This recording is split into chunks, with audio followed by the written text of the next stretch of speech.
Mến chào quý vị và các bạn đang quay trở lại với kênh của chúng tôi. Rất vui được đồng hành cùng quý vị với nội dung vợ nghệ sĩ công lý uất ức nhắc thẳng một người lợi dụng hình ảnh chồng, bệnh tật vẫn bắt quay 10 clip một tháng. Những chia sẻ mới đây của bà xã nghệ sĩ nhân dân Ngọc Hà đang thu hút sự quan tâm lớn từ công chúng khi lần đầu tiên cô lên tiếng về những áp lực khó khăn tài chính cũng như những ấm ức kéo dài suốt nhiều năm liên quan đến hình ảnh của chồng mình là nghệ sĩ nhân dân công lý. Trong bài đăng dài trên trang cá nhân, Ngọc Hà cho biết cô đã rất nhiều lần chọn im lặng để giữ sự bình yên cho gia đình. Tuy nhiên, những thông tin sai lệch lan truyền trong thời gian qua khiến cô không thể nào mà tiếp tục chịu đựng thêm. Theo chia sẻ của Ngọc Hà, điều khiến cô tổn thương nhất là việc nhiều người cho rằng vợ chồng cô nhận được khoản tiền 20 triệu đồng mỗi tháng một cách dễ dàng nhờ danh tiếng và hình ảnh của nghệ sĩ nhân dân công lý. Bà xã nam nghệ sĩ khẳng định đây là thông tin không đúng sự thật. Đồng thời cho biết để nhận được khoản tiền đó, chồng cô vẫn phải lao động rất nghiêm túc dù đang trong giai đoạn sức khỏe không ổn định sau biến cố bệnh tật. Ngọc Hà kể rằng có một người phụ nữ từng yêu cầu nghệ sĩ công lý mỗi tháng phải quay tới 10 clip và chụp khoảng 25 bức ảnh thì mới được thanh toán số tiền 20 triệu đồng. Cô cho rằng đây là hoàn toàn là công việc có điều kiện cụ thể, không phải là sự hỗ trợ vô tư gì như nhiều lời đồn đoán trên mạng xã hội.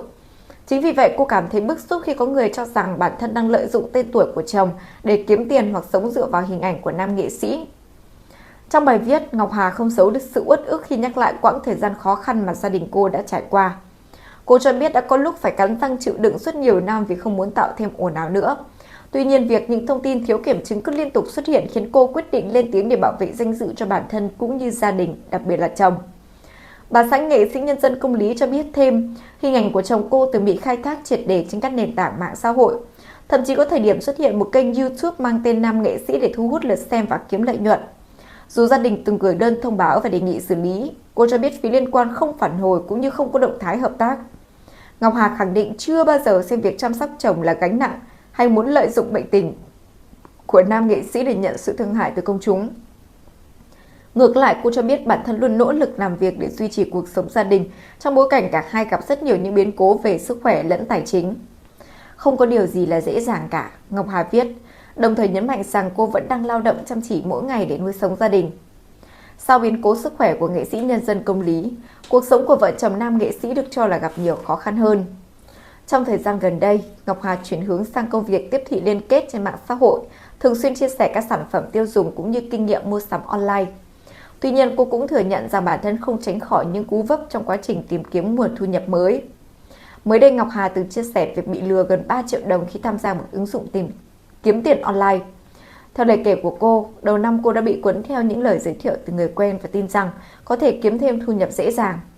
Chỉ đến khi mất 2,9 triệu đồng, cô mới nhận ra mình đã trở thành nạn nhân của một ứng dụng lừa đảo. Dù vậy, Ngọc Hà cho biết cô không trách người quen vì tin rằng họ cũng đã bị thao túng tâm lý bởi những đối tượng đứng sau. Không chỉ đối mặt với những áp lực từ dư luận, Ngọc Hà còn nhiều lần trải lòng về tình hình tài chính hiện tại của gia đình. Cô cho biết từng có thời điểm sở hữu nguồn thu nhập ổn định, tuy nhiên những biến động của thị trường và kinh tế trong thời gian qua khiến công việc gặp rất nhiều khó khăn. Có giai đoạn kéo dài nhiều tháng cô gần như không có nguồn thu nhập đáng kể. Theo chia sẻ của bà xã nghệ sĩ nhân dân công lý, thời gian gần đây nam nghệ sĩ cũng không còn đảm nhiệm chức vụ tại nhà hát như trước nữa. Điều này khiến áp lực tài chính trong gia đình càng lớn hơn. Ngọc Hà từng thừa nhận bản thân rơi vào tình trạng âm tiền, đồng thời lo lắng cho cuộc sống và kế hoạch tương lai của hai vợ chồng. Dù đối diện với nhiều thử thách như vậy, Ngọc Hà vẫn thường xuyên xuất hiện bên cạnh chồng trong các hoạt động đời thường và cả công việc. Một cách rất là thoải mái, lạc quan, vô tư và tin vào một tương lai sáng hơn ở phía trước của gia đình mình. Vừa rồi là những thông tin mới nhất được cập nhật trên kênh của chúng tôi. Cảm ơn quý vị và các bạn đã quan tâm theo dõi. Còn bây giờ xin chào và hẹn gặp lại.